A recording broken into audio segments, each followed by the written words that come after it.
ನೋಡಿ, ಎಲ್ಲ ರೈತರ ಖಾತೆಗಳಿಗೆ ಇಲ್ಲಿ ಬೆಳೆ ಪರಿಹಾರ ಹಣ ಅನ್ನೋದು ಕೂಡ ಇನ್ನೂ ತನಕ ಇಲ್ಲಿ ಪ್ರತಿಯೊಂದು ರೈತರ ಖಾತೆಗಳಿಗೆ ಇನ್ನೂ ತನಕ ಇಲ್ಲಿ ಬಿಡುಗಡೆನೇ ಆಗಿಲ್ಲ. ಹೌದು, 2025-26ನೆಯ ಮುಂಗಾರು ಹಂಗಾಮಿನಲ್ಲಿ ಬೆಳೆ ಪರಿಹಾರ ಹಣವನ್ನು ಕೂಡ ಇಲ್ಲಿ ಬಿಡುಗಡೆ ಆಗಲೇಬೇಕಿತ್ತು. ಆದರೆ ಯಾವುದೋ ಒಂದು ಕಾರಣದಿಂದ ಇನ್ನೂ ತನಕ ಇಲ್ಲಿ ಕೆಲವು ರೈತರ ಖಾತೆಗಳಿಗೆ ಇಲ್ಲಿ ಬೆಳೆ ಪರಿಹಾರ ಹಣ ಅನ್ನೋದು ಕೂಡ ಇಲ್ಲಿ ಇನ್ನೂ ತನಕ ಬಿಡುಗಡೆನೇ ಆಗಿಲ್ಲ. ಸೊ ಆ ಒಂದು ಕಾರಣದಿಂದ ಹಂತಗಳಾಗಿ ರಾಜ್ಯ ಸರ್ಕಾರದಿಂದ ಇಲ್ಲಿ ಹಣವನ್ನು ಬಿಡುಗಡೆ ಆಗ್ತಾ ಇರುವುದರಿಂದ ಮತ್ತು ರೈತರ ಖಾತೆಗಳಿಗೆ ಪ್ರತಿಯೊಂದು ಎಕರೆಗೆ ಇಷ್ಟು ರೂಪಾಯಿ ಹಣ ಮತ್ತು ಪ್ರತಿಯೊಂದು ಹೆಕ್ಟರ್ಗೆ ಇಷ್ಟು ರೂಪಾಯಿ ಹಣ ಅಂತ ನಿಗದಿತವಾಗಿ ಹಣವನ್ನು ಕೂಡ ಇಲ್ಲಿ ಬಿಡುಗಡೆ ಮಾಡಲೇಬೇಕಿತ್ತು. ಆದರೆ ಈಗಾಗಲೇ ಕೆಲವರಿಗೆ ಹಣ ಬಂದಿದೆ ಮತ್ತು ಇನ್ನೂ ಕೆಲವು ರೈತರ ಖಾತೆಗಳಿಗೆ ಯಾವುದೇ ರೀತಿಯಾಗಿಯೂ ಕೂಡ ಇಲ್ಲಿ ಹಣವನ್ನು ಬಿಡುಗಡೆನೇ ಆಗಿಲ್ಲ.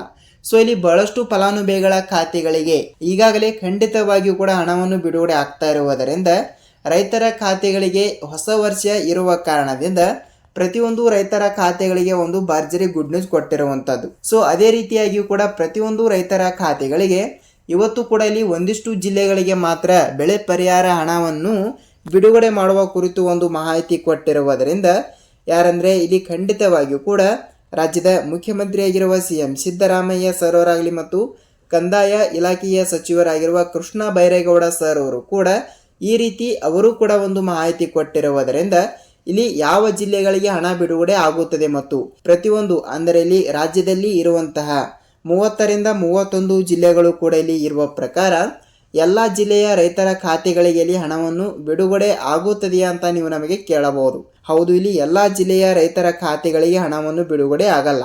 ಸೊ ಇವತ್ತು ಕೂಡ ಹಂತಗಳಾಗಿ ಒಂದಿಷ್ಟು ಜಿಲ್ಲೆಗಳು ಕೂಡ ಇಲ್ಲಿ ಕೊಟ್ಟಿರುವುದರಿಂದ ಅಂದಾಜಾಗಿ ಏನಿಲ್ಲ ಅಂದ್ರೂ 20ರಿಂದ 22 ಜಿಲ್ಲೆಗಳು ಕೂಡ ಇಲ್ಲಿ ಕೊಟ್ಟಿರುವುದರಿಂದ ಈ ಜಿಲ್ಲೆಯ ರೈತರ ಖಾತೆಗಳಿಗೆ ನೇರವಾಗಿ ಹಣವನ್ನು ಬಿಡುಗಡೆ ಆಗ್ತಾ ಇರುವಂಥದ್ದು. ಹಾಗಿದ್ರೆ ಯಾವ ಜಿಲ್ಲೆ ಅಂತ ತಿಳಿದುಕೊಳ್ಳುತ್ತಾಗೋಣ ಮತ್ತು ಈ ಒಂದು ಚಿಕ್ಕ ಕೆಲಸವನ್ನು ಎಲ್ಲರೂ ಕೂಡ ಮಾಡಲೇಬೇಕು ಮತ್ತು ಈ ಜಿಲ್ಲೆಯ ರೈತರ ಖಾತೆಗಳಿಗೆ ಈ ಪಟ್ಟಿಯಲ್ಲಿ ನಿಮ್ಮ ಹೆಸರು ಇದ್ದರೆ ಮಾತ್ರ ನೀವು ಬೆಳೆ ಪರಿಹಾರ ಹಣ ಅದನ್ನು ಕೂಡ ಇಲ್ಲಿ ಪಡೆದುಕೊಳ್ಳುತ್ತಾ ಹೋಗುತ್ತೀರಿ. ಹಾಗಿದ್ರೆ ಬನ್ನಿ ಈ ಎಲ್ಲದರ ಬಗ್ಗೆ ಮಾಹಿತಿ ಏನು ಬಂದಿದೆ ಮತ್ತು ಅದೇ ರೀತಿಯಾಗಿಯೂ ಕೂಡ ಬೆಳೆ ಹಾನಿ ಪರಿಹಾರ ಹಣವನ್ನು ಕೂಡ ಪಡೆದುಕೊಳ್ಳುವ ನಿಮ್ಮ ಜಿಲ್ಲೆಗಳಿಗೂ ಕೂಡ ಇಲ್ಲಿ ಕೆಲವರಿಗೆ ಹಣವನ್ನು ಬಂದಿದ್ರೂ ಕೂಡ ಯಾವುದೇ ರೀತಿಯಾಗಿಯೂ ಕೂಡ ಅವರು ಕಮೆಂಟ್ ಮಾಡಲ್ಲ. ಸೊ ಆ ಒಂದು ಕಾರಣದಿಂದ ಖಂಡಿತವಾಗಿಯೂ ಕೂಡ ಇಲ್ಲಿ ನಿಮ್ಮ ಜಿಲ್ಲೆನೂ ಕೂಡ ಯಾವುದು ಅಂತ ನೀವು ನಮಗೆ ತಿಳಿಸಬೇಕು. ಯಾಕೆಂದ್ರೆ ಬೇರೆ ಜಿಲ್ಲೆದವರು ಕೂಡ ಇಲ್ಲಿ ವಿಡಿಯೋನ ನೋಡ್ತಾ ಇರ್ತಾರೆ ಮತ್ತು ಅವರಿಗೂ ಕೂಡ ಸ್ವಲ್ಪ ಮಾಹಿತಿ ಗೊತ್ತಾಗುತ್ತದೆ. ಸೊ ಎಲ್ಲ ರೈತರು ಕೂಡ ಒಂದೇ ಎನ್ನುವುದರ ಜೊತೆಗೆ ಖಂಡಿತವಾಗಿಯೂ ಕೂಡ ತಪ್ಪದೆ ವಿಡಿಯೋನ ಇಷ್ಟವಾದರೆ ಮಾತ್ರ ಒಂದೇ ಒಂದು ಲೈಕ್ ಮಾಡುವುದರ ಜೊತೆಗೆ ನೋಡಿ, ತಮ್ಮಲ್ಲಿ ಒಂದೇ ಒಂದು ರಿಕ್ವೆಸ್ಟ್ ಏನೆಂದರೆ, ಹೌದು ನೀವೇನಾದರೂ ಮೊದಲ ಬಾರಿಗೆ ನಮ್ಮ ಈ ಚಾನಲ್ಗೆ ಹೊಸಬರಾಗಿ ವಿಡಿಯೋನ ನೋಡ್ತಾ ಇದ್ರೆ ತಪ್ಪದೆ ನಮ್ಮ ಚಾನಲ್ಗೆ ದಯವಿಟ್ಟು ಸಬ್ಸ್ಕ್ರೈಬ್ ಮಾಡಿ ಮತ್ತು ಅಲ್ಲೇ ಪಕ್ಕದಲ್ಲಿರುವ ಬೆಲ್ ಐಕನ್ ಕೂಡ ನೀವು ಕ್ಲಿಕ್ ಮಾಡಬಹುದು. ಯಾಕೆಂದರೆ ನಾವು ಪ್ರತಿಯೊಂದು ಹೊಸ ವಿಡಿಯೋನು ಬಿಟ್ಟಾಗ ನಿಮಗೆ ಇಲ್ಲಿ ಪಟ್ಟನೆ ನೋಟಿಫಿಕೇಶನ್ ಬರುತ್ತದೆ. ಸೊ ಆ ಒಂದು ಕಾರಣದಿಂದ ನಿಮಗೆ ಎಲ್ಲಾ ರೀತಿಯಾಗಿಯೂ ಕೂಡ ಬೆಳೆ ಹಾನಿ ಪರಿಹಾರ ಹಣದ ಬಗ್ಗೆ ಮತ್ತು PM ಕಿಸಾನ್ ಯೋಜನೆಯ ಬಗ್ಗೆ 22ನೆಯ ಕಂತಿನದ ಬಗ್ಗೆ ನಿಮಗೆ ಸಂಪೂರ್ಣವಾದ ಮಾಹಿತಿ ತಿಳಿಯುತ್ತಾ ಹೋಗುತ್ತದೆ. ಹಾಗಿದ್ರೆ ಬನ್ನಿ, ಎಲ್ಲ ರೈತರಿಗೆ ಇವತ್ತು ಕೂಡ ಇಲ್ಲಿ ಯಾವ ಜಿಲ್ಲೆಗಳಿಗೂ ಕೂಡ ಹಣವನ್ನು ಬಿಡುಗಡೆ ಆಗುತ್ತದೆ ಮತ್ತು ಯಾವ ಈ ಒಂದು ಚಿಕ್ಕ ಕೆಲಸವನ್ನು ಮಾಡಬೇಕು ಅಂತ ಇಲ್ಲಿ ಅದನ್ನು ಕೂಡ ನಾವು ಸ್ವಲ್ಪ ತಿಳಿದುಕೊಳ್ಳುತ್ತಾ ಹೋಗೋಣ. ಹಾಗಿದ್ರೆ ಬನ್ನಿ ವೀಕ್ಷಕರೇ, ಲೆಟ್ಸ್ ಬಿಗಿನ್ ಸ್ಟಾರ್ಟ್ ಆದ ವಿಡಿಯೋ. ಹೌದು, ಇಲ್ಲಿ ಈಗಾಗಲೇ ಬೆಳೆ ಹಾನಿ ಪರಿಹಾರ ಹಣ ಅನ್ನೋದು ಕೂಡ ಪ್ರತಿ ತಿಂಗಳು ಕೂಡ ಇಲ್ಲಿ ಬಿಡುಗಡೆ ಆಗಲ್ಲ. ಈ ಮುಂಗಾರು ಹಂಗಾಮಿನಲ್ಲಿ ಬೆಳೆ ನಾಶವಾಗಿರುವ ಕಾರಣದಿಂದ ಯಾವ ಕಾರಣದಿಂದ ಇಲ್ಲಿ ಹಣ ಬರುತ್ತದೆ ಅಂತ ನೋಡ್ತಾ ಹೋದರೆ ನೋಡಿ, ಈಗಾಗಲೇ ಬೆಳೆಗಳು ಕೂಡ ಇಲ್ಲಿ ಹಾನಿಯಾಗಿರುತ್ತಾವಲ್ಲ, ಅಂದರೆ ಇಲ್ಲಿ ಹಾಳಾಗಿರುವ ಕಾರಣದಿಂದ ದೀರ್ಘಾವಧಿ ಬೆಳೆಗಳಾಗಲಿ ಮತ್ತು ಈಗಾಗಲೇ ಇಲ್ಲಿ ನೀರಾವರಿ ಯೋಜನೆಯ ಮತ್ತು ನೀರಾವರಿ ಹೊಲಗಳಿಗೆ ಮತ್ತು ಬಯಲು ಸೀಮೆ ಜಮೀನಿಗೂ ಕೂಡ ಈಗಾಗಲೇ ಒಂದು ಎಕರೆಗೆ ಇಷ್ಟು ರೂಪಾಯಿ ಹಣ ಮತ್ತು 1 ಹೆಕ್ಟರ್ಗೆ ಇಷ್ಟು ರೂಪಾಯಿ ಹಣ ಅಂತ ಇಲ್ಲಿ ನಿಗದಿತವಾಗಿ ಸರ್ಕಾರವು ಇಲ್ಲಿ ಹಣವನ್ನು ಬಿಡುಗಡೆ ಮಾಡ್ತಾ ಇರುವಂಥದ್ದು.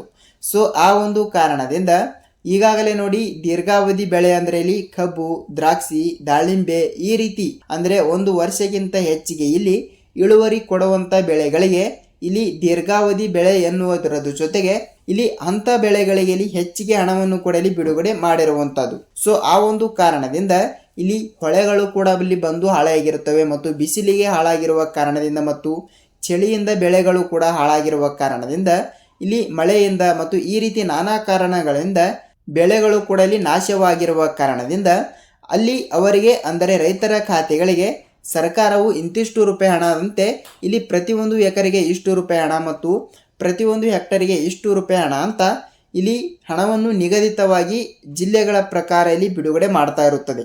ಸೊ ಅದೇ ರೀತಿಯಾಗಿಯೂ ಕೂಡ ರಾಜ್ಯ ಸರ್ಕಾರದಿಂದ ಇನ್ನೂ ತನಕ ಬೆಳೆ ಹಾನಿ ಪರಿಹಾರ ಹಣವನ್ನು ಕೊಡಲಿ ಪಡೆದುಕೊಳ್ಳಲಾರದವರ ರೈತರ ಖಾತೆಗಳಿಗೆ ಈಗಾಗಲೇ ಖಂಡಿತವಾಗಿಯೂ ಕೂಡ ಒಂದಿಷ್ಟು ಜಿಲ್ಲೆಗಳಿಗೆ ನಿಖರವಾದ ಮಾಹಿತಿ ಬಂದಿರುವ ಪ್ರಕಾರ ಈ ಜಿಲ್ಲೆಯ ಪಟ್ಟಿಯಲ್ಲಿ ಈ ಜಿಲ್ಲೆಗಳು ಕೂಡ ಇಲ್ಲಿ ಇರುವ ಕಾರಣದಿಂದ ರೈತರ ಖಾತೆಗಳಿಗೆ ಇಲ್ಲಿ ಎಷ್ಟು ಕಂತಿಣವನ್ನು ಅಂದರೆ ಇದಕ್ಕೆ ಕಂತಿಣವನ್ನು ಕೂಡ ಜಮಾವಣೆ ಆಗಲ್ಲ, ಅದು ಓಕೆ.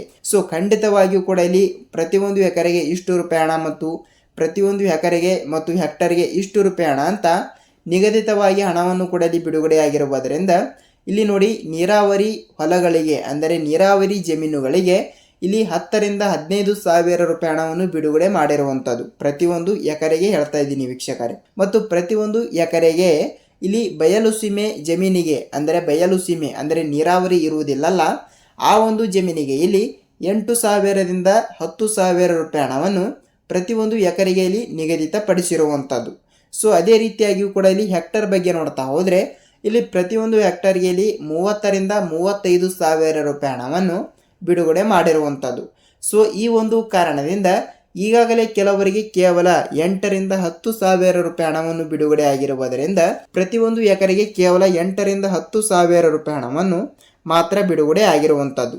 ಸೊ ಆ ಒಂದು ಕಾರಣದಿಂದ ಇಲ್ಲಿ ಪ್ರತಿಯೊಂದು ರೈತರ ಖಾತೆಗಳಿಗೆ ಇನ್ನೂ ತನಕ ಹಣನೇ ಬಂದಿಲ್ಲ ಸರ್ ನಮಗೆ ಅಂತ ಇಲ್ಲಿ ಬಹಳಷ್ಟು ರೈತರು ಕೂಡ ಇಲ್ಲಿ ಕಮೆಂಟ್ ಮಾಡಿ ಕೇಳ್ತಾ ಇರುವಂಥದ್ದು. ಸೊ ಆ ಒಂದು ಕಾರಣದಿಂದ ಯಾವ ಜಿಲ್ಲೆಗಳಿಗೂ ಕೂಡ ಇಲ್ಲಿ ಇವತ್ತು ಕೂಡ ಬಿಡುಗಡೆ ಮಾಡಿದ್ದಾರೆ ಮತ್ತು ಲಾಸ್ಟ್ಗೆ ಈ ಒಂದು ಚಿಕ್ಕ ಕೆಲಸವನ್ನು ಎಲ್ಲರೂ ಕೂಡ ಮಾಡಬೇಕು ಮತ್ತು ಯಾವ ಕೆಲಸ ಅಂತ ಇಲ್ಲಿ ಕೊನೆಯಲ್ಲಿ ತಿಳಿದುಕೊಳ್ತಾ ಹೋಗೋಣ. ಮತ್ತು ಈಗಾಗಲೇ ಸ್ವಲ್ಪ ಜಿಲ್ಲೆಗಳ ಬಗ್ಗೆನೂ ಕೂಡ ನಾವು ನೋಡಿಕೊಳ್ತಾ ಹೋಗ್ತಾ ಇದ್ರೆ ನೋಡಿ ವೀಕ್ಷಕರೇ, ಇಲ್ಲಿ ಜಿಲ್ಲೆಗಳ ಬಗ್ಗೆ ನೋಡ್ತಾ ಹೋದ್ರೆ ಕೋಲಾರ ಜಿಲ್ಲೆ, ಹಾವೇರಿ ಜಿಲ್ಲೆ, ಹಾಸನ ಜಿಲ್ಲೆ, ಮೈಸೂರು ಜಿಲ್ಲೆ, ಮಂಡ್ಯ ಜಿಲ್ಲೆ, ಚಿತ್ರದುರ್ಗ ಜಿಲ್ಲೆ, ತುಮಕೂರು ಜಿಲ್ಲೆ, ಚಾಮರಾಜನಗರ ಜಿಲ್ಲೆ, ಚಿಕ್ಕಬಳ್ಳಾಪುರ ಜಿಲ್ಲೆ, ಚಿಕ್ಕಮಗಳೂರು ಜಿಲ್ಲೆ, ಮಂಗಳೂರು ಜಿಲ್ಲೆ, ಉಡುಪಿ ಜಿಲ್ಲೆ, ಬೆಳಗಾವಿ ಜಿಲ್ಲೆ, ಧಾರವಾಡ ಜಿಲ್ಲೆ, ಗದಗ ಜಿಲ್ಲೆ, ವಿಜಯಪುರ ಜಿಲ್ಲೆ, ಗುಲ್ಬರ್ಗ ಜಿಲ್ಲೆ, ಬಾಗಲಕೋಟೆ ಜಿಲ್ಲೆ, ಯಾದಗಿರಿ ಜಿಲ್ಲೆ, ಮಂಡ್ಯ ಜಿಲ್ಲೆ, ಕೋಲಾರ ಜಿಲ್ಲೆ ಮತ್ತು ಇಲ್ಲಿ ಕೊಪ್ಪಳ ಜಿಲ್ಲೆ. ಹೌದು, ಟೋಟಲ್ 22 ಜಿಲ್ಲೆಗಳು ಕೂಡ ಇಲ್ಲಿ ಇದ್ದಿರುವಂಥದ್ದು. ಹೌದು, ಮೊದಲನೇ ಪಟ್ಟಿಯಲ್ಲಿ ರೈತರ ಖಾತೆಗಳಿಗೆ ಈ 22 ಜಿಲ್ಲೆಗಳಲ್ಲಿ ಇರುವಂಥ ಪ್ರತಿಯೊಂದು ರೈತರ ಖಾತೆಗಳಿಗೆ ನೇರವಾಗಿ DBT ಮುಖಾಂತರ ಹಣವನ್ನು ಬಿಡುಗಡೆ ಮಾಡುವ ಕುರಿತು ಒಂದು ಮಾಹಿತಿ ಕೊಟ್ಟಿರುವುದರಿಂದ ಈ ಜಿಲ್ಲೆಗಳಲ್ಲಿ ಇರುವಂಥ ಪ್ರತಿಯೊಂದು ರೈತರ ಖಾತೆಗಳಿಗೆ ಖಂಡಿತವಾಗಿಯೂ ಕೂಡ ಈ ಒಂದು ಚಿಕ್ಕ ಕೆಲಸವನ್ನು ತಪ್ಪದೆ ಮಾಡಲೇಬೇಕು. ಇಲ್ಲಿ ಈಗಾಗಲೇ ಹಣವನ್ನು ಬಿಡುಗಡೆ ಆದವರಿಗೆ ಈ ಒಂದು ಮಾಹಿತಿ ತುಂಬ ಅರ್ಥಪೂರ್ಣವಾಗಿರುತ್ತದೆ ವೀಕ್ಷಕರೇ. ಏಕೆಂದರೆ ನಿಮಗೆ 8,000 ರಿಂದ 10,000 ರೂಪಾಯಿ ಹಣವನ್ನು ಬಿಡುಗಡೆ ಆಗಿದ್ದರೆ ಇನ್ನೂ ಒಂದು 2 ಎಕರೆದ ಹಣವನ್ನು ಕೂಡ ಇಲ್ಲಿ ಇನ್ನೂ ಬಂದಿಲ್ಲ ಅಂದರೆ ಈ ಒಂದು ಚಿಕ್ಕ ಕೆಲಸವನ್ನು ಎಲ್ಲರೂ ಕೂಡ ಮಾಡಲೇಬೇಕು. ಹೌದು, FID ಎಂಬುದು ತಪ್ಪದೆ ಮಾಡಿಸಬೇಕು. ಇದು ಬಹಳಷ್ಟು ರೈತರಿಗೆ ಇನ್ನೂ ತನಕ ಗೊತ್ತೇ ಇಲ್ಲ. ಸೊ ಆ ಒಂದು ಕಾರಣದಿಂದ FID ಹೇಗೆ ಮಾಡಿಸಬೇಕು ಮತ್ತು ಯಾವ ಡಾಕ್ಯುಮೆಂಟ್ಸ್ಗಳು ಕೂಡ ಬೇಕು ಅಂತ ನೀವು ಕೇಳ್ತಾ ಇದ್ರೆ ನೋಡಿ, ನಿಮ್ಮ ತಾಲೂಕಿನಲ್ಲಿ ಇರುವಂತಹ ರೈತ ಸಂಪರ್ಕ ಇಲಾಖೆಗೆ ನೀವು ಒಂದು ಸಲ ಭೇಟಿ ನೀಡಲೇಬೇಕು. ಮತ್ತು ನೀವೇನಾದರೂ ಜಿಲ್ಲೆಗಳಲ್ಲಿ ಕೂಡ ಇದ್ದರೆ ನಿಮ್ಮ ಜಿಲ್ಲೆಯಲ್ಲಿ ಇರುವಂಥ ರೈತ ಸಂಪರ್ಕ ಕೇಂದ್ರಕ್ಕೆ ಒಂದು ಸಲ ಭೇಟಿ ನೀಡಿ ನಿಮ್ಮ ಬ್ಯಾಂಕ್ ಪಾಸ್ಬುಕ್ ಜೆರಾಕ್ಸ್ ಮತ್ತು ನಿಮ್ಮ ಆಧಾರ್ ಕಾರ್ಡ್ ಜೆರಾಕ್ಸ್ ಮತ್ತು ನಿಮ್ಮ ಆಧಾರ್ ಕಾರ್ಡ್ಗೆ ಲಿಂಕ್ ಇರುವಂಥ ಮೊಬೈಲ್ ನಂಬರ್ ಮತ್ತು ಪಹಣಿ ಉತ್ತಾರಿ ಅಂದರೆ ನಿಮ್ಮ ಹೊಲದ ಉತ್ತಾರಿಯನ್ನು ತೆಗೆದುಕೊಂಡು ಈ 3 ರಿಂದ 4 ಡಾಕ್ಯುಮೆಂಟ್ಗಳನ್ನು ಕೂಡ ತೆಗೆದುಕೊಂಡು ರೈತ ಸಂಪರ್ಕ ಕೇಂದ್ರಕ್ಕೆ ನೀವು ಒಂದು ಸಲ ಭೇಟಿ ನೀಡಿ FID ಕೂಡ ಮಾಡಿಸಬೇಕು. ಹೌದು, FID ಮಾಡಿಸಿದರೆ ಮಾತ್ರ ನೇರವಾಗಿ FID ಮಾಡಿಸಿದ ನಂತರ ಕೇವಲ 4 ರಿಂದ 5 ದಿನಗಳಲ್ಲಿ ತಪ್ಪದೆ ಬೆಳೆ ಪರಿಹಾರ ಹಣ ಅನ್ನೋದು ಕೂಡ ಇಲ್ಲಿ ನಿಮ್ಮ ಖಾತೆಗಳಿಗೆ ಜಮಾವಣೆ ಆಗುತ್ತದೆ. ಹೌದು, ಖಂಡಿತವಾಗಿಯೂ ಕೂಡ ನಮ್ಮ ಊರಿನಲ್ಲಿ ಬಹಳಷ್ಟು ಜನರಿಗೆ ಕೂಡ ಈ ರೀತಿ FID ಮಾಡಿಸಿ ಹಣವನ್ನು ಕೂಡ ಇಲ್ಲಿ ಬಹಳಷ್ಟು ಜನರು ಕೂಡ ಇಲ್ಲಿ ಪಡೆದುಕೊಂಡಿರುವಂಥದ್ದು ಸ್ನೇಹಿತರೆ. ಮತ್ತು ಅದೇ ರೀತಿಯಾಗಿ ಕೂಡ FID ಏನೋ ಆಯಿತು. ಸೊ ಇಲ್ಲಿ ನಿಮ್ಮ ಖಾತೆಗಳಿಗೆ ಹಣವನ್ನು ಕೂಡ ಬರಬೇಕಾದ್ರೆ ಈ ಒಂದು ಚಿಕ್ಕ ಕೆಲಸ ನೀವೇ ಮಾಡಲೇಬೇಕು. ಹೌದು, ಯಾವ ಚಿಕ್ಕ ಕೆಲಸ ಅಂದರೆ ನೋಡಿ, ಖಂಡಿತವಾಗಿಯೂ ಕೂಡ ಇಲ್ಲಿ ನೀವು ಏನಂದರೆ ಇಲ್ಲಿ ಯಾವ ಬ್ಯಾಂಕಿನಿಂದ ಹಣವನ್ನು ಪಡೆದುಕೊಳ್ಳುತ್ತೀರಲ್ಲ ಆ ಬ್ಯಾಂಕಿಗೆ ಒಂದು ಸಲ ಹೋಗಿ ನಿಮ್ಮ ಪಾಸ್ಬುಕ್ಕನ್ನು ಆ್ಯಕ್ಟಿವ್ ಆಗಿದೆಯಾ ಇಲ್ವಾ ಮತ್ತು ಸೀಡಿಂಗ್ ಇದೆಯಾ ಇಲ್ವಾ ಮತ್ತು ಲಿಂಕ್ ಆಗಿದೆಯಾ ಏನಿಲ್ಲ ಎಲ್ಲ ಮಾಹಿತಿಯನ್ನು ನೀವೇ ಇಲ್ಲಿ ಸರಿಪಡಿಸಿಕೊಳ್ಳಬೇಕು ಸ್ನೇಹಿತರೆ. ಏಕೆಂದರೆ ನಿಮ್ಮ ಪಾಸ್ಬುಕ್ಕಲ್ಲಿ ಇಲ್ಲಿ ಮಿನಿಮಮ್ ಬ್ಯಾಲೆನ್ಸ್ ನೀವು ಮೇಂಟೈನ್ ಮಾಡಿಲ್ಲ ಅಂದರೂ ಕೂಡ ನಿಮಗೆ ಇಲ್ಲಿ ರಾಜ್ಯ ಸರ್ಕಾರದಿಂದ ಯಾವುದೇ ರೀತಿಯಾಗಿಯೂ ಕೂಡ ಹಣನೇ ಬರಲ್ಲ. DBT ಮುಖಾಂತರ ಬರ್ತಾ ಇರ್ತದಲ್ಲ ಆ ಒಂದು ಹಣವನ್ನು ಕೂಡ ಇಲ್ಲಿ ಬರಲ್ಲ. ಸೊ ಅದಕ್ಕಾಗಿ ಖಂಡಿತವಾಗಿಯೂ ಕೂಡ ನಿಮ್ಮ ಪಾಸ್ಬುಕ್ಕಲ್ಲಿ ಮಿನಿಮಮ್ ಬ್ಯಾಲೆನ್ಸ್ ಏನಿಲ್ಲ ಅಂದರೂ 1,000 ದಿಂದ ಇಲ್ಲಿ 1,000 ರಿಂದ 2,000 ರೂಪಾಯಿ ಹಣವನ್ನು ತಪ್ಪದೆ ನೀವು ಇಟ್ಟಿರಬೇಕು. ಸೊ ಅದೇ ರೀತಿಯಾಗಿಯೂ ಕೂಡ ಈ ಚಿಕ್ಕ ಚಿಕ್ಕ ಕೆಲಸಗಳನ್ನು ಎಲ್ಲರೂ ಕೂಡ ಮಾಡಿ ನೇರವಾಗಿ ಬೆಳೆ ಪರಿಹಾರ ಹಣ ಅನ್ನೋದು ಕೂಡ ಇಲ್ಲಿ ಯಾರಿಗೂ ಕೂಡ ಬಂದಿಲ್ಲಲ್ಲ, ಅವರು ಕೂಡ ತಪ್ಪದೆ ಈ ರೀತಿ ಮಾಡಿ ನೇರವಾಗಿ ಸರ್ಕಾರದಿಂದ ಇಲ್ಲಿ ಫ್ರೀಯಾಗಿ ಬರುವಂಥ ಹಣವನ್ನು ತಪ್ಪದೆ ನೀವು ಪಡೆದುಕೊಳ್ಳಬಹುದು. ನೋಡಿ, ಫ್ರೀ ಅಂತ ಹೇಳ್ತಾ ಇದ್ದೀನಿ ಅಂದರೆ ಇದು ಫ್ರೀ ಅಲ್ಲ. ಸೊ ಖಂಡಿತವಾಗಿಯೂ ಕೂಡ ರೈತರ ಖಾತೆಗಳಿಗೆ ಬೆಳೆ ನಾಶ ಆಗಿರುವ ಕಾರಣದಿಂದ ಈ ಒಂದು ಹಣವನ್ನು ಕೂಡ ಯಾವುದೇ ಲೆಕ್ಕಕ್ಕೆ ಇರುವುದಿಲ್ಲ. ಸೊ ಆ ಒಂದು ಕಾರಣದಿಂದ ರೈತರ ಖಾತೆಗಳಿಗೂ ಕೂಡ ಇಲ್ಲಿ ನೇರವಾಗಿ ಜಮಾವಣೆ ಆಗುವ ಸರ್ಕಾರದಿಂದ ಬರುವಂತಹ ಬೆಳೆ ಪರಿಹಾರ ಹಣವನ್ನು ಕೂಡ ಇಲ್ಲಿ ನೀವು ತಪ್ಪದೆ ಪಡೆದುಕೊಳ್ಳಬಹುದು. ಹೌದು, ತಪ್ಪದೆ ಎಲ್ಲರೂ ಕೂಡ ಪಡೆದುಕೊಳ್ಳುತ್ತೀರಿ ಅಂತ ಅಂದುಕೊಳ್ತೀನಿ. ಮತ್ತು ನಿಮ್ಮ ಜಿಲ್ಲೆನೂ ಕೂಡ ಯಾವುದು ಮತ್ತು ನಿಮಗೆ ಹಣವನ್ನು ಬಂದಿಲ್ಲ ಅಂದರೂ ಕೂಡ ಈ ಚಿಕ್ಕ ಕೆಲಸಗಳನ್ನು ಎಲ್ಲರೂ ಕೂಡ ಮಾಡಿ ನೇರವಾಗಿ ಹಣವನ್ನು ಕೂಡ ಇಲ್ಲಿ ಪಡೆದುಕೊಳ್ಳುತ್ತಾ ಹೋಗುತ್ತೀರಿ. ನೋಡಿ ವೀಕ್ಷಕರೇ, ಇದಿಷ್ಟು ಈ ದಿನದ ಮಾಹಿತಿ. ಈ ರೀತಿ ಇದ್ದಿರುವುದರಿಂದ ಇದರ ಬಗ್ಗೆನೂ ಕೂಡ ನಿಮಗೆ ಮಾಹಿತಿ ತಿಳಿದಿದೆ ಅಂತ ಅಂದುಕೊಳ್ತೀನಿ. ಮತ್ತು ನಿಮಗೆ ಎನಿ ಡೌಟ್ ಇದ್ದರೂ ಕೂಡ ನೀವು ನಮಗೆ ಕಮೆಂಟ್ ಮೂಲಕ ನಿಮ್ಮ ಅನಿಸಿಕೆ ಆ್ಯಂಡ್ ಇಲ್ಲಿ ಡೌಟ್ಗಳನ್ನು ಕೂಡ ನೀವು ಕೇಳಬಹುದು. ನಾನು ನೆಕ್ಸ್ಟ್ ಅದರ ಬಗ್ಗೆನೂ ಕೂಡ ಈ ವಿಡಿಯೋನ ಮಾಡ್ತಾ ಇರ್ತೀನಿ. ಹೌದು, ಇದೇ ರೀತಿಯಾಗಿ ಕೂಡ ಮತ್ತೊಂದು ಅಪ್ಡೇಟ್ ಜೊತೆ ಮತ್ತೊಂದು ವಿಡಿಯೋದಲ್ಲಿ ಭೇಟಿಯಾಗೋಣ. ಅಲ್ಲಿಯ ತನಕ ಎಲ್ಲರಿಗೂ ಧನ್ಯವಾದ.